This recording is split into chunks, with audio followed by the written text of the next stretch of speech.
My guest this morning is Michael Ignatieff, the Liberal Member of Parliament for Etobicoke Lakeshore. He's in our studio in Toronto.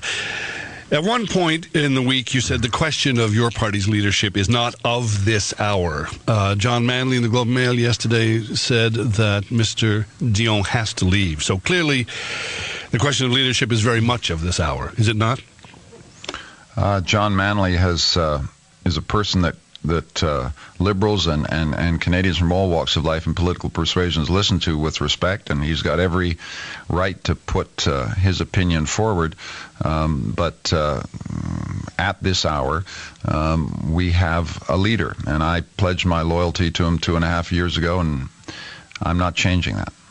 Is there an indication or some sensation within the upper reaches of the party that he would go at an earlier time than he has already said he would go, and that is the end of April, early May? I'm not going to enter into hypotheses. It's very clear that the Liberal Party has to face the fact that we are going into a crucial vote. All Canada will be watching us on the 26th of January, and it would be helpful in that situation if we could resolve some of these questions. But I am not going to enter into any hypotheses about how we do it, when we do it, who does it. These are matters that the party has to decide, and I'm a candidate for the leadership of the party, but I don't get to make the rules. I don't get to force the pace. What the party wants to do, it's going to do, and I will act on what the party decides. Let's get away from hypotheticals then, but let me suggest to you, Monsieur Dion has announced his intentions to step down.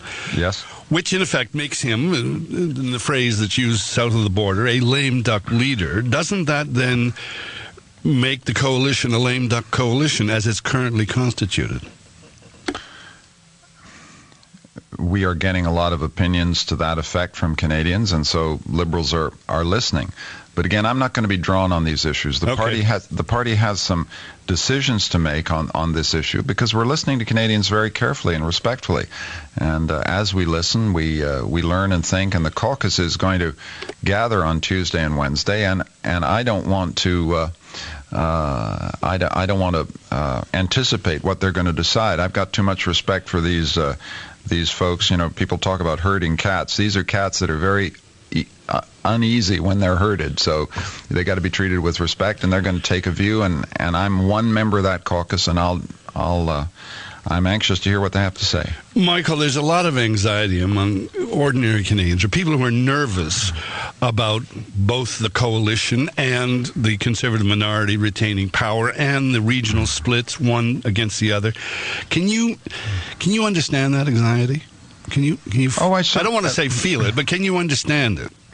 I certainly can. We're living very uncertain times. Canadians are aware that a wave of economic pressure on their lives is bearing down on them, and they passionately want their politicians to find a solution that takes political instability off the table so that we can deal together as a country and as a people with the economic stability, the problems of economic instability. And I, as a man in public life, am deeply conscious of that. And so this is a time to listen. It's also a time to listen to people who passionately disagree with you.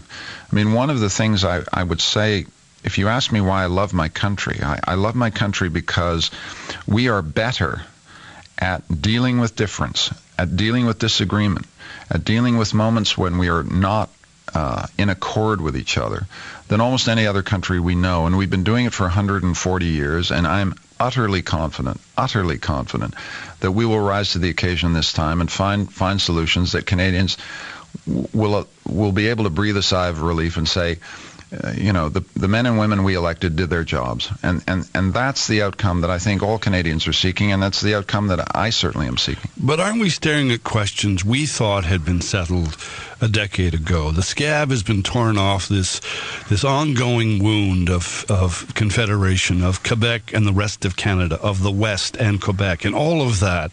Suddenly now, the carapace that covered all of that is torn off, and we're dealing with the very existence of the Federation. I hope not, Mike. I feel that in temperate unwise, un-prime ministerial language should not be allowed to tear these scabs off. The Prime Minister bears a terrible responsibility for the remarks he made. It is unacceptable, Mike, in a parliamentary democracy for a Prime Minister to get up and accuse other parliamentarians, duly elected parliamentarians, of basically being traitors to their country. You can't have a democracy if that kind of accusation is flourished. He has got to decide right now he never tries that stunt again, because that sets alight the sectoral, regional tensions between language communities that we have been so successful at binding together.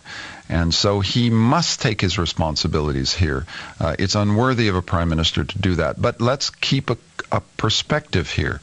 The malicious and foolish words of a prime minister don't break a country up. We're too strong for that. Canadians know in their heart of hearts that while they may disagree, for example, with members of the Bloc, and I disagree profoundly with their vision of Quebec outside of Canada, I also know that they've been duly elected by the citizens of Quebec. I also know as a fact that all Canadians know that in many households in Quebec you'll have a father who is a federalist and a mother who's a separatist, or vice versa. Right. Sometimes in one soul, Mike, in Quebec, there will be someone who on a Monday morning is a federalist and on a Friday afternoon is a separatist. Or a nationalist. Or a nationalist. And we have to understand that this is a condition of our national life, and we have to treat it with respect. The line that divides me from the separatists cannot be bridged, but I also know that they're my fellow citizens, just as, let me add, the Conservatives who are extremely angry at the coalition and the idea of the coalition are also my fellow citizens. And it's time to reach out and for us to talk to each other and listen to each other with respect. Is there a dearth of statesmanship, of abiding in the land, Michael? I don't think so. I hear in the calls that I get when I go through an airport, people coming up to me. They're coming up to every politician in the country. They're pressing their views forward. I see us doing what we do very well, which is talking to each other across divides. In the whole tumultuous week, despite the fact that they're Conservatives who are absolutely white-hot furious at Liberals, I've never seen a Canadian come up to me and treat me with anything but respect. And this is a great achievement. So when you talk about statesmanship, the people I'm admiring are the Canadian people. There's statesmanship and there's leadership in the Canadian people, and the political class, us parliamentarians, have to be up at the right level here. We have to do the job that Canadians put us in the House of Commons to do. You're anticipating my last question. You've said what the government has to do and how it has to comport itself in the next 51 days or whatever it is. What does the coalition have to do, A, to stay together, and B, not to exacerbate the situation? Well, I think we have to dial down the rhetoric. We have to master our anger, our justified anger at Mr. Harper. We have to take the case for the possibility that we may have to have coalition government to the Canadian people, calm their fears about it, persuade them why this is necessary, so that in the event that we have to make the decisions that take us towards a coalition, we command the support of the country. That's what we have to do. Michael, thank you. Thank you so much for joining us. My pleasure, Mike. Always good to talk to you. Great. My guest has been Michael Ignatieff. He's the Liberal Member of Parliament for the riding of Etobicoke Lakeshore. This is the Sunday edition on CBC Radio 1.